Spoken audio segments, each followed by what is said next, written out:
ఉదయనిధి స్టాలిన్ గతంలో చేసిన వ్యాఖ్యలు తీవ్ర దుమారం రేపాయి. ఉదయనిధి స్టాలిన్ పై హిందూ సంఘాలు, హిందువులు తీవ్ర స్థాయిలో విరుచుకుపడ్డారు.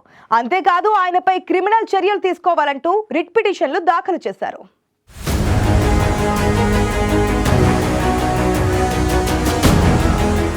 సనాతన ధర్మానికి వ్యతిరేకంగా ఉదయనిధి స్టాలిన్ వ్యాఖ్యలు చేసినందుకు గాను దాఖలైన పిటిషన్లను స్వీకరించేందుకు సుప్రీంకోర్టు నిరాకరించింది.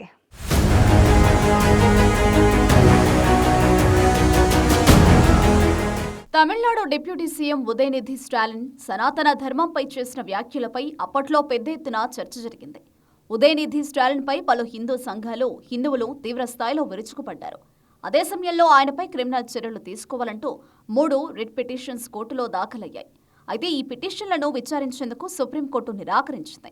రాజ్యాంగంలోని ఆర్టికల్ 32 కింద ప్రశ్నించిన ధర్మాసనం ఈ పిటిషన్లను తోసిపుచ్చింది. దీంతో ఉదయనిధి స్టాలిన్కు సుప్రీంకోర్టులో ఊరట లభించింది.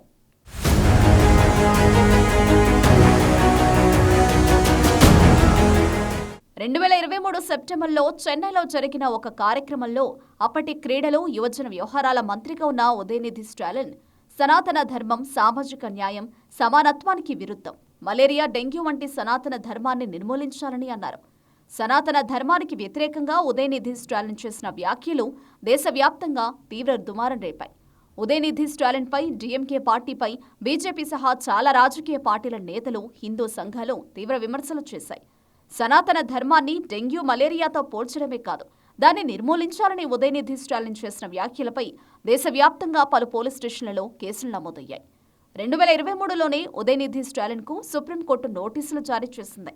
ఇక నుంచి ఇలాంటి కామెంట్స్ చేయకూడదని ఉదయనిధి స్టాలిన్కు న్యాయస్థానం షరతులు విధించింది.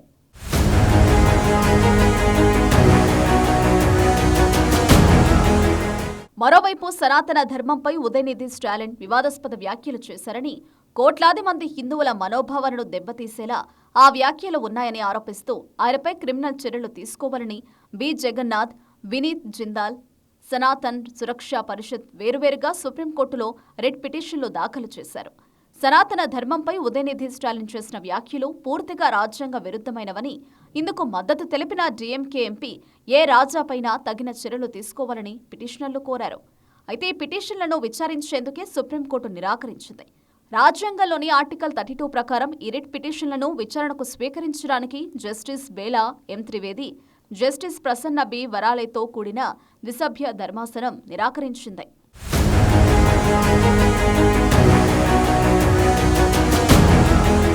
ఇక ఇదే విషయంపై దేశంలోని పలు ప్రాంతాల్లో తనపై దాఖలైన వివిధ ఎఫ్ఐఆర్లో ఫిర్యాదులను ఏకీకృతం చేసేలా ఆదేశాలివ్వాలని కోరుతూ ఉదయనిధి స్టాలిన్ సుప్రీంకోర్టులో పిటిషన్ దాఖలు చేశారు. ఈ పిటిషన్ను పరిశీలించడానికి అంగీకరించిన సుప్రీంకోర్టు జస్టిస్ సంజీవ్ ఖన్నా నేతృత్వంలోని ధర్మాసనం ఈ విషయంలో వివిధ రాష్ట్ర ప్రభుత్వాల నుండి ప్రతిస్పందనను కోరింది. ఉదయనిధి స్టాలిన్కు ప్రాణహాని ఉందని, వివిధ ప్రాంతాల్లోని వివిధ పోలీస్ స్టేషన్లు, కోర్టుల ముందు హాజరు కావడానికి చాలా ఇబ్బందులు ఎదురవుతున్నాయని పిటిషన్ వాదించింది.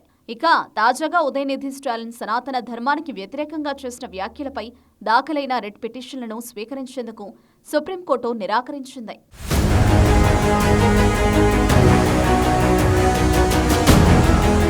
సనాతన ధర్మం డెంగీ, మలేరియా వంటిదని, దాన్ని నిర్మూలించాలని ఉదయనిధి స్టాలిన్ చేసిన వ్యాఖ్యలపై అప్పట్లో పెద్ద దుమారమే చెలరేగింది. హిందువుల మనోభావాలను దెబ్బతీసేలా వ్యాఖ్యలు చేసిన ఉదయనిధి స్టాలిన్ పై క్రిమినల్ చర్యలు తీసుకోవాలని దాఖలైన రిట్ పిటిషన్లను విచారించేందుకు సుప్రీంకోర్టు నిరాకరించింది.